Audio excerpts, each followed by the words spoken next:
रामदीन उस सुबह भी सूरज निकलने से पहले उठ गया। झोपड़ी की छत से टपकती ओस की बूंदें उसके चेहरे पर गिरीं तो उसकी नींद खुली। बाहर ठंडी हवा चल रही थी, लेकिन उसके पास ओढ़ने को बस एक फटा हुआ कंबल था। उसने धीरे से करवट बदली और अपनी पत्नी सीता की ओर देखा, जो सिकुड़ी हुई पड़ी थी। पास में ही उसके दो बच्चे, बिटिया गुड़िया और छोटा बेटा मोहन, मिट्टी के फर्श पर चटाई पर सो रहे थे। रामदीन ने मन ही मन सोचा, भगवान, आज का दिन भी काटना है। वह बिना आवाज किए उठ खड़ा हुआ। पैर में चप्पल नहीं थी, बस एक टूटी हुई खड़ाऊं थी जिसे वह बारी बारी से पहनता था। उसने बाहर निकलकर हैंडपंप से थोड़ा पानी निकाला, मुंह धोया और खेत की ओर चल पड़ा। रास्ते में गांव अभी सो रहा था। कच्ची गलियां, बंद दरवाजे, कहीं कहीं कुत्तों की आवाज। उसका खेत बहुत छोटा था, बस 1.5 बीघा। वही उसकी दुनिया थी, वही उसका भाग्य। उस दिन वह गेहूं की फसल देखने गया। पिछले महीने बारिश कम हुई थी, मिट्टी में दरारें दिख रही थीं। रामदीन ने झुककर मिट्टी को हाथ में लिया, मसल कर देखा। सूखी थी। उसका दिल बैठ गया। उसने आकाश की ओर देखा, साफ और नीला, बादल का नामो निशान नहीं। पानी के बिना कैसे झेगी ये फसल, उसने खुद से कहा। नलकूप लगवाने के लिए पैसे नहीं थे। सरकारी योजना के कागज सालों से पटवारी के दफ्तर में अटके पड़े थे। हर बार वही जवाब, अगले महीने आना। दोपहर तक वह खेत में काम करता रहा। भूख लगी थी, लेकिन घर से खाने को कुछ नहीं लाया था। सीता ने सुबह सिर्फ एक सूखी रोटी दी थी, वो भी बच्चों के लिए बचा कर रखी गई थी। दोपहर में वह नीम के पेड़ के नीचे बैठ गया। पसीना बह रहा था। उसने आंखें बंद कीं तो उसे अपना बचपन याद आया। उसका पिता भी किसान था।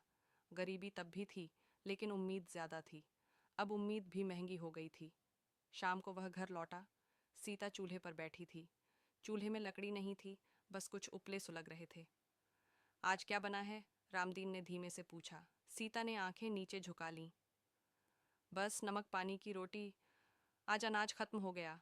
रामदीन कुछ नहीं बोला। उसने बच्चों को देखा। गुड़िया ने पूछा, बाबा, कल स्कूल जाऊंगी ना? रामदीन का कलेजा कांप गया। स्कूल की फीस बाकी थी। मास्टर ने कल आखिरी चेतावनी दी थी। हाँ बिटिया, जरूर जाएगी, उसने झूठ बोला। रात को वह देर तक जागता रहा। बाहर चांद था, लेकिन उसकी जिंदगी में अंधेरा था। उसने सोचा साहूकार के पास जाए, लेकिन पिछला कर्ज अभी चुकाया नहीं था। ब्याज बढ़ता जा रहा था। अगले दिन वह साहूकार के घर गया। बड़ा पक्का मकान, लोहे का गेट। का हुआ रामदीन? साहूकार ने ऊपर से नीचे तक देखते हुए कहा। मालिक, थोड़ा पैसा चाहिए, फसल बचानी है। साहूकार हंसा। पहले वाला चुका दे, फिर बात करेंगे।